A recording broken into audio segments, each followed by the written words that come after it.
How do you spot a new trend? Well, maybe there's a book on how to spot trends. Here's a title that looks interesting. Anatomy of a Trend. Let's have a look at what this book says on how to spot trends. The first clue is that the new has to be the opposite of what is mainstream, because that is what will attract the trendsetters.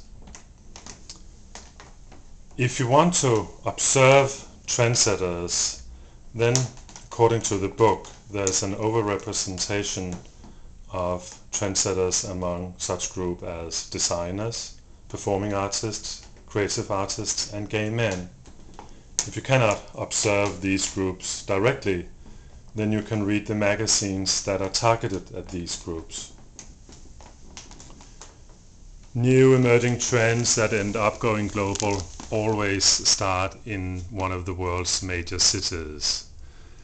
According to the book, these cities are New York, Los Angeles, San Francisco, London, Paris, Milan, and Tokyo. So this is where you'd go if you want to be the first to observe a new trend. Only if what the trend is about can be copied and imitated will it go mainstream.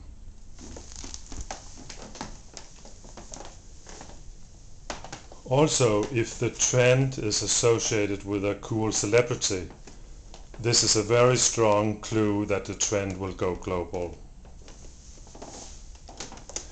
Actually, there are a few more clues on how to spot trends. The complete list can be found in the book.